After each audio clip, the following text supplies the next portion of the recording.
Magandang gabi po sa ating lahat. At naway tayo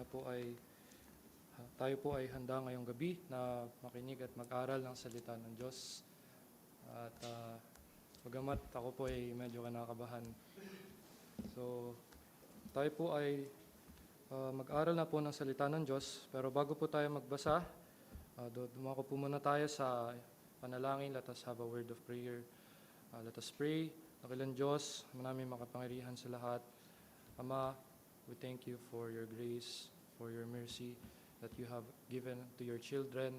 Maraming salamat po, Ama, sa buhay na inyong pinagkaloob at sa kaligtasan na inyong pong pinagkaloob, Ama, sa amin sa pamamagitan ng inyong anak na si Jesus. Maraming salamat po, Ama, sa binigay niyo po sa aming pribileyo at pagkakataon na makapag-aral po muli ng inyong salita. Bigyan niyo po kami ng katalinuhan, ng karunungan at ng kaunawaan, Ama, upang sa ganon ay maipamuhay po namin, maisapuso po namin ang nilalaman po ng inyong salita, Ama. At dalangin ko din po sa mga kapatid po namin na patungo pa lamang dito. Ingatan niyo po sila, dalhin niyo sila dito ng mapayapa at ligtas. Maraming salamat po, Ama. Inyo pong Espiritu ang maggabay sa aming pong pag-aaral ngayon. Maraming salamat po. Lahat po na ito, hilingin dalangin sa pangalan ni Jesus. Amen.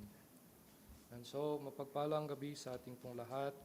At ngayon po, pag-aaralan po natin Psalms chapter 40, verses 1 to 6 po. So, buksan po natin ang ating mga Biblia. Let us open our Bibles to Psalms chapter 40, verses 1 until verse 6.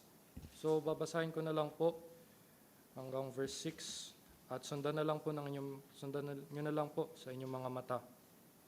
Psalms chapter 40, the Word of God says in verse 1, I waited patiently for the Lord, and He inclined unto me and heard my cry. Verse 2, He brought me up also out of an horrible pit, out of the miry clay, and set my feet upon a rock, and established my goings. Verse 3, And He had put a new song in my mouth, even praise unto our God. Many shall see it and fear, and shall trust in the Lord. Blessed is the man that maketh the Lord his trust, and respecteth not the proud, nor such as turn aside to lies. Many, O Lord my God, are thy wonderful works, which thou hast done, and thy thoughts which are to us ward. They cannot be reckoned up in order unto thee. If I would declare and speak of them, they are more than can be numbered. Verse 6, Sacrifice and offering thou didst not desire. Mine ears hast thou opened. Burnt offering and sin offering hast thou not required. So, yun nga po, pag-aaralan po natin ngayong gabi is Psalms chapter 40 verses 1 to 6.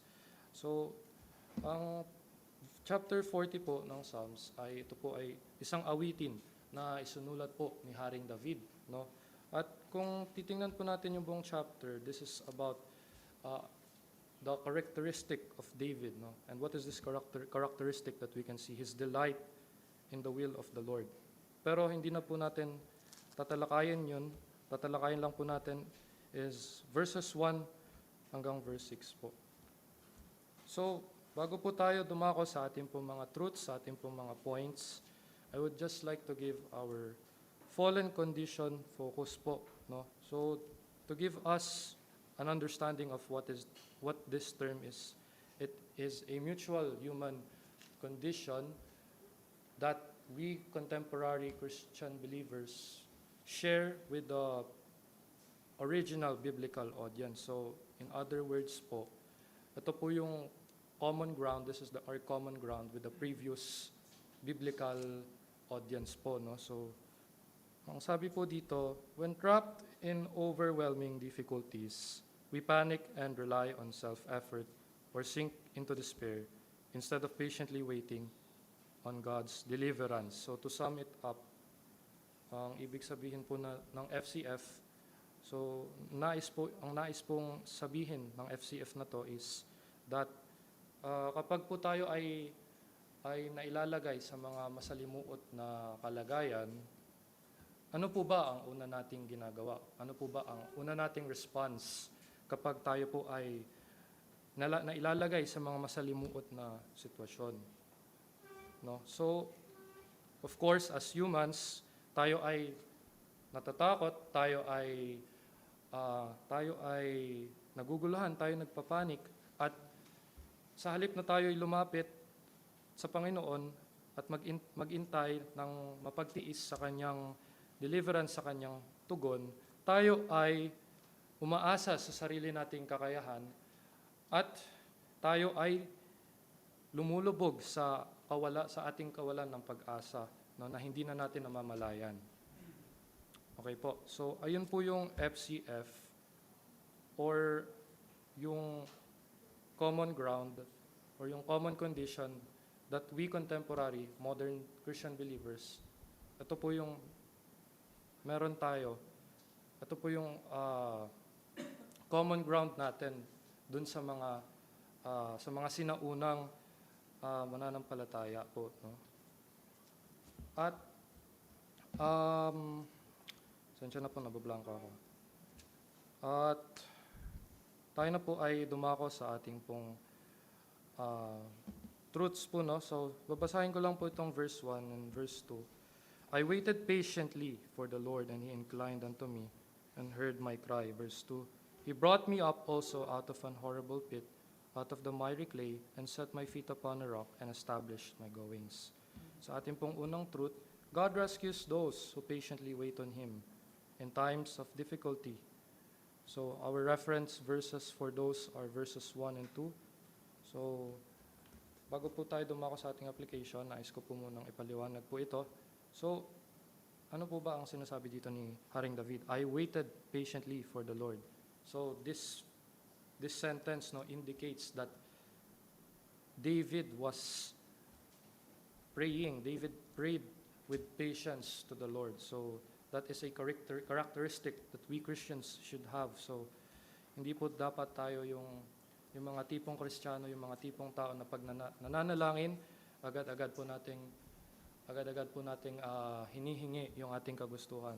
Bagkus, kailangan po natin maghintay ng may katangian ng pagtitiis, sapagkat ito po ang gustong ituro sa atin ng Panginoon. So, tuloy po natin, and He inclined unto me and heard my cry. So, makikita po natin dito yung answer ng Panginoon sa prayer ni David, no? So, ano ba ibig sabihin nito? Ang ibig sabihin po na ito na meron po palang gustong ituro sa atin ng Diyos na kailangan po nating maghintay, kailangan po natin maging mapagtiis, or kailangan natin maging patient in order for our prayers to be heard, no? Like what King David experienced, no? And He inclined into me, ibig sabihin, binaba ng Diyos ang kanyang tenga kahit it's not explicitly stated here, pero ayun po ang ginawa ng Diyos, no? Binaba niya ang kanyang tenga at pinakinggan niya ang hinaing ni Haring David, no? So, naway patuloy maging patient po tayo sa ating pananalangin, wag po tayong mabigo sapagkat may nais pong ituro sa atin ang Diyos. So, sa verse 2 po, He brought me up also out of an horrible pit, out of the miry clay, and set my feet upon a rock, and established my goings. Dito po, mapapansin natin na gumagamit po si Haring David ng mga metaphorical and poetic expressions po, no?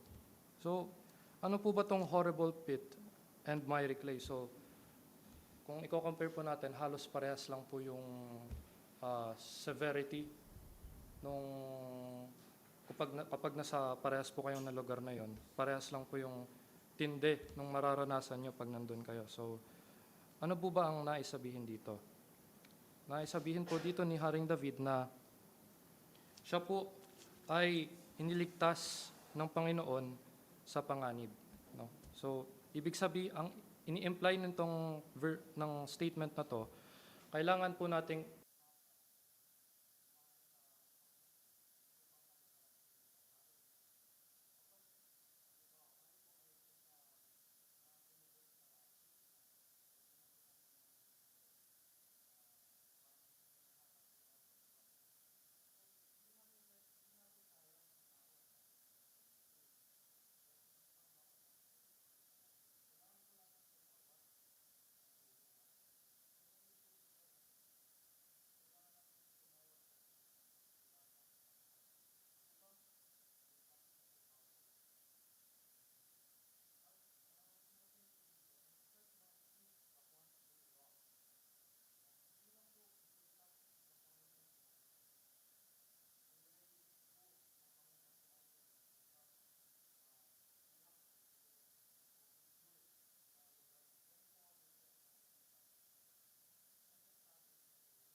natin, stop forcing self-made fixes.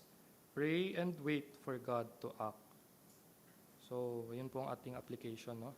Huwag po nating ipilit ang ating mga solusyon, no? Dahil tao lamang po tayo at nagkakaroon po tayo po ay nagkakasala. At kagaya nga po nung sinabi ko kanina doon sa FCF natin na hindi dapat tayo umaasa sa ating pong sariling kakayahan, kundi dapat umaasa tayo, sumasandal tayo sa kapangyarihan ng Diyos. Kaya sinabi ko po dyan sa application natin, pray and wait for God to act. Kailangan nating manalangin, kailangan po natin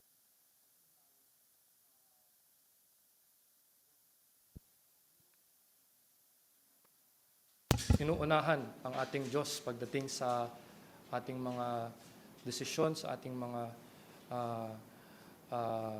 life decisions po. Okay? So, dako naman po tayo sa susunod po na truth. So, verse 3, "And he hath put a new song in my mouth, even praise unto our God. Many shall see it and fear and shall trust in the Lord." Diba? So, ang ating second truth po, God turns our rescue into a public praise that moves others to trust Him. Our reference verse po is verse 3 po, no? So, ang truth po natin dyan, ulitin ko lang po, God turns our rescue into a public praise that moves others to trust Him. So, let's analyze po, no, yung wording po dito, no? "And He hath put a new song in my mouth." Ano po ba yung tinutukoy ni David dyan na new song? So, yung new song po dyan, it is a turning point of King David, no? From crying in desperation to him being delivered by God and him being kept in a secured place. So, ayun po yung ibig sabihin ng new song, no? Na dati siya ay nasa hindi maayos, siya ay nasa hindi na maayos na kalagayan. Ngunit binaliktad yun ng Panginoon at i-deliver siya mula sa panganib na yon. Tayo po ay mag-continue. Even praise unto our God. So hindi lang po iyon tumutukoy, hindi lang po iyon ang turning point, pati iyon din po ay isang awitin, no? Kaya pag tayo po ay dinideliver, binibigyan ng tugon ng Diyos sa ating mga panalangin, dapat atin pong purihin ang Panginoon tulad ni Haring David, no? "Many shall see it and fear and shall trust in the Lord." Now, new song here also refers to our testimony, no? So, bakit nga ba mahalaga ang testimony? Dahil mahalaga po ang testimony dahil hindi lang po ito yung nagkukwento tayo regarding our personal life. This is about what God has done in our lives, no? And kapag nagbibigay tayo ng ating testimony po sa ating mga kapatiran, no? There's a high possibility na ma-encourage natin sila na mas magtiwala pa sa Panginoon dahil naririnig nila or nakikita nila kung paano kumilos ang Diyos sa buhay ng isang mananampalataya. So, ang ating pong application, share how God helped you with someone who is currently struggling. So, ating pong ibahagi ang ating pong mga testimony, lalo na sa mga kapatid natin na maaring sila ay nadi-discourage, sila ay nahihirapan, upang sila po ay ating ma-exhort, ma-encourage, no? Pero itong application ko po, it doesn't mean that we have to necessarily tell it to those who are struggling. We can also tell it to our dear brethren to remind us of God's faithfulness and goodness po. Okay po. Dako naman po tayo sa verse 5 to our third truth. Verse 5, "Many, O Lord my God, are thy wonderful works which thou hast done, and thy thoughts which are to usward. They cannot be reckoned up in order unto thee. If I would declare and speak of them, they are more than can be numbered." So, wait lang po ah. Wait. Blessed is the man that maketh the Lord his trust and respecteth not the proud, nor such as turn aside to lie. So, yun po no. So, third truth natin po is based on verses 4 and 5, no? So, basahin ko po ang ating truth. True security and blessing come from trusting in God's vast works alone, verses 4 and 5. No, so, atin pong isuriin, no, ano po ba ang sinasabi dito sa verse 4? Blessed is the man that maketh the Lord his trust. So kapag tayo po pala ay nagtitiwala sa Diyos, pinagpapala po tayo, no? So, ayun po ang naisabihin dito sa verse 4. And respected not the proud, yung mga hindi po tumitingala sa mga taong hambog, sa mga taong umaasa sa sarili nilang kakayahan, sa sarili nilang kayamanan. Verse 4, continue po natin. Nor such as turn aside to lies. So, wag po natin silang gayahin na upang makamit po nila ang kanilang mga goals, ang kanilang mga layunin. Gumagamit po sila po ay gumagamit ng mga worldly methods, no? Hindi po dapat ganon. Dapat kung tayo po talaga ay nasa masalimuot na kalagayan, nasa mahirap po na kalagayan o katayuan sa buhay, dapat po buong puso po natin ibigay ang ating pagtitiwala at ang ating pananampalataya sa Diyos, no? Gaya po ng ginagawa dito ni Haring David. Okay po, tuloy po natin sa verse 5. Many, O Lord my God, are thy wonderful works which thou hast done, and thy thoughts which are to us sword. They cannot be reckoned up in order unto thee. If I would declare and speak of them, they are more than can be numbered. Ano pong ibig sabihin ng verse 5, no? Verse 5 po, ito po ay inilalarawan kung gaano po talaga kayaman at kung gaano kapangyarihan ang ating Diyos, no? Lahat ng bagay daw po ay hindi natin kayang ilagay sa tala, hindi natin kayang ilagay sa listahan sa sobrang dami. Ito po ay unmeasurable, hindi natin kayang isukat, no? With man's own knowledge, with man's own wisdom. No? So, ang ating application po dito sa ating third truth, rely on God's character rather than status, self-strength, or worldly solutions. No? Self-explanatory naman po siya. No? Tayo mga mananampalataya, kailangan nating umasa sa katangian ng Diyos at hindi sa ibang katangian ng tao. No? Dahil ang tao po, pabago-bago po yan. Pero ang ating Diyos, hindi po siya nagbabago. Kaya dapat tayo po ay panatag at tayo po ay umaasa sa ating Diyos po, no? So, at tuloy ko po, rather than status, no, hindi po sa ating katayuan, no? Ikaw man ay may katungkulan sa gobyerno, or ikaw man ay isang CEO, ikaw ang may-ari ng SM, no? So, wala yung magagawa, wala po yung maitutulong sa iyo, no? Kailangan niyo pong umasa sa Panginoon, no? At hindi rin po natin kaya na maipasa ang ating mga pinagdadaanan kung tayo po ay aasa rin lang naman sa ating sariling lakas, dahil kagaya nga po nung sinabi ko, tayo lamang po ay tao lang. At yung last po, worldly solutions. So, ano po ba yung mga worldly solutions? Yung mga bagay po na, yung mga pangungutang po, di ba? Yung mga illegal po na paraan upang kumita, yun po yung mga worldly solutions. So, dako naman po tayo sa truth number 4 sa ating last. So, sabi ko po sa inyo, mabilis lang, di ba?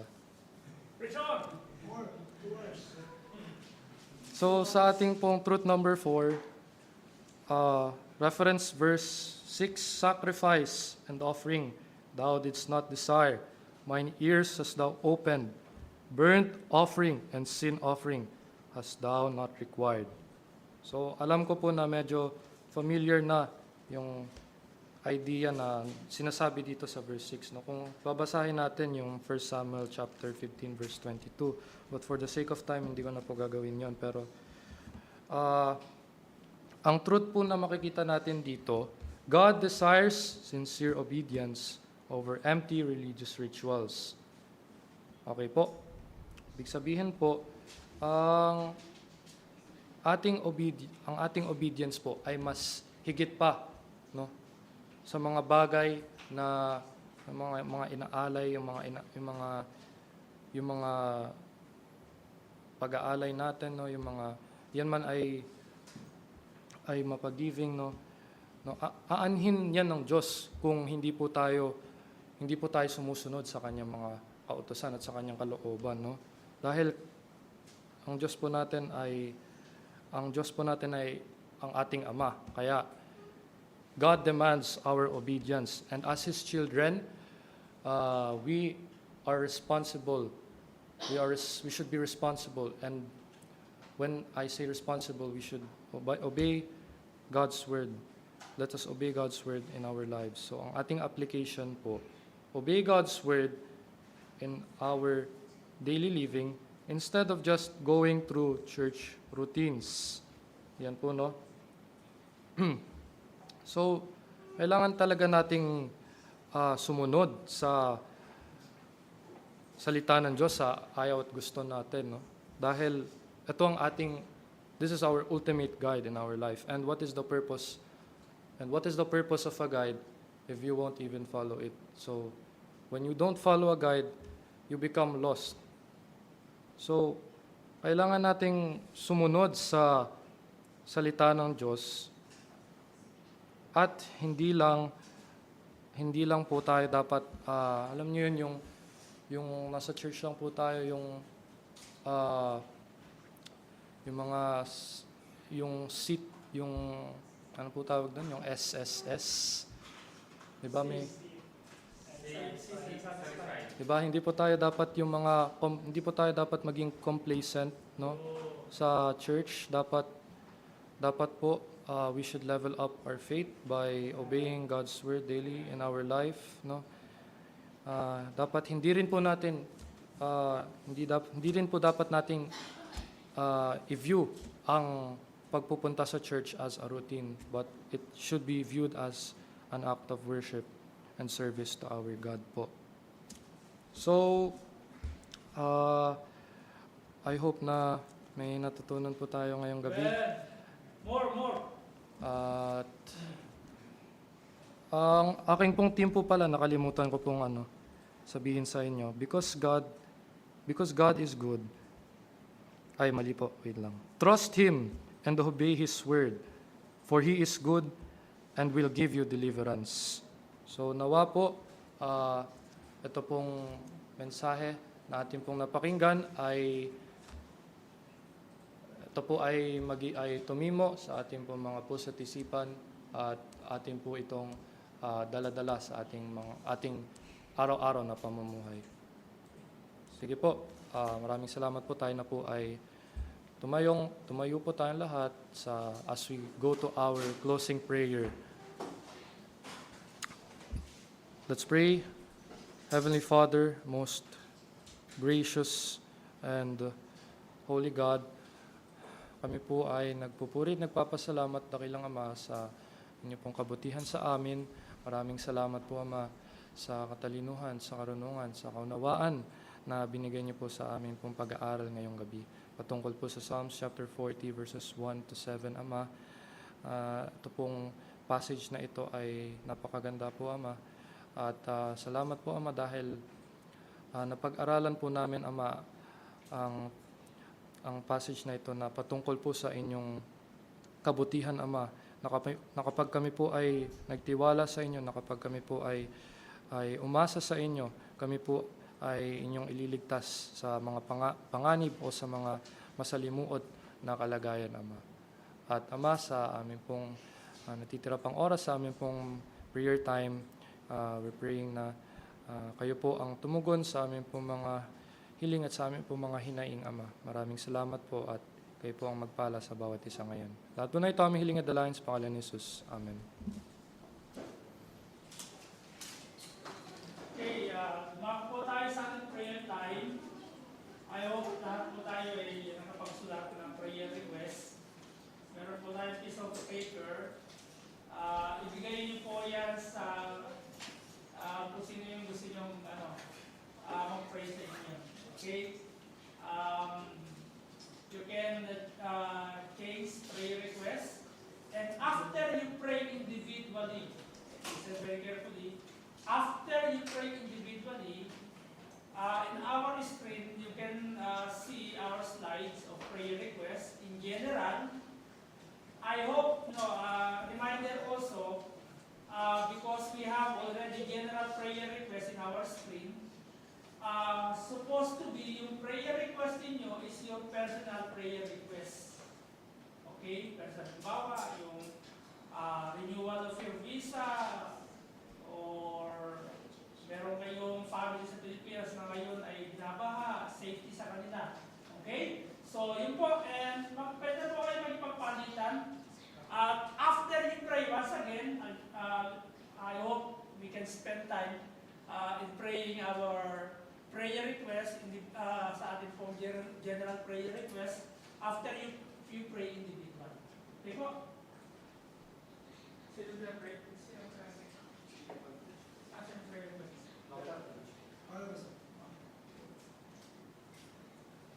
Okay, spend time in prayer. Okay?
Okay, po, let us all arise as we sing um,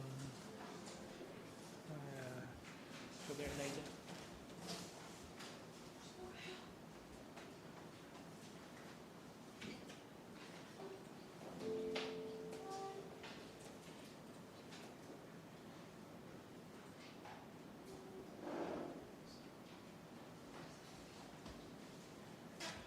Okay po, let's sing as we heard from the message this evening about how God is powerful. Let us trust Him, for His works are wonderful and His power is great. Let's sing just the last verse of this hymn, this Psalm, verse 5. Last verse. The wonders you have done, O Lord.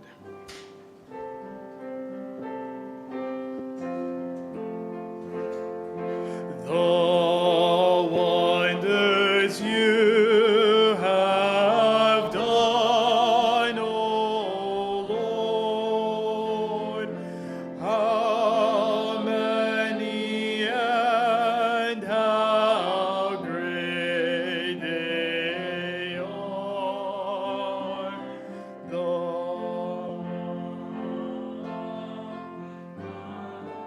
Are beyond our part to number or declare. Let's pray. Father, we thank you very much for giving us this opportunity to serve and to be a servant, especially in praying of others' needs or wants another's needs, oh God.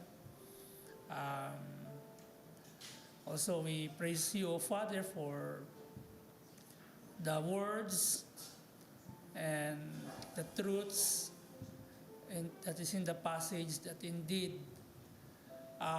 as your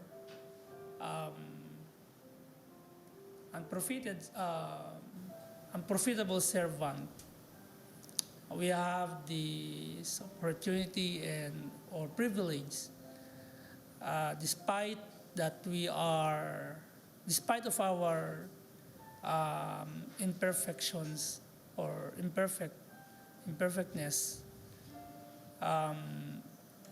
we should to be clean, or we should to be yield to you, O Lord, by asking for you, by your grace, a help. O God, tonight as we end up this prayer meeting, we commit to you, Panginoon, yung pong the family of Brother Sandro, sa kaila pong pagbabalik dito sa UAE, financial provisions, sa ticket, strength, and sa mga documents na kailangan, Panginoon Diyos, favor sa kanila. Tulungan niyo po, Panginoon, nawa ay makita po ni Jenna Joy yung kabutihan mo at magtiwala siya sa iyo by trusting you, O Lord, as her Savior and Lord. At i-declare niya, Panginoon, through her mouth or through her lips, na kailangan niya ang tulong mo, especially yung kanya pong kaluluwa, Panginoon Diyos. Tulungan niyo po ang pamilya ni Brother Sandro Emprese sa kanilang pong pangangailangan at magkasama-sama po sila dito sa UAE.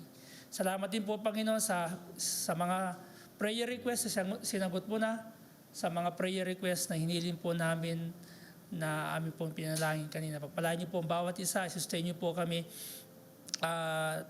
tonight's onwards, hanggang sa kami muli magkita-kita dito upang sumamba sa iyo sa Espiritu at sa katotohanan, upang kami ay magkaroon muli ng fellowship, upang kami ay muling sumamba sa iyo sa mga susunod na pagkakataon na ibibigay mo sa amin. Tulungan niyo po kami. Ang lahat ito ay dalangin po namin sa tanyong pangalan po lamang ng inyong pong anak na si Yesu Cristo. Amen. Okay, you are dismissed. God bless you. Okay, kasama pala natin si Brother Sandro.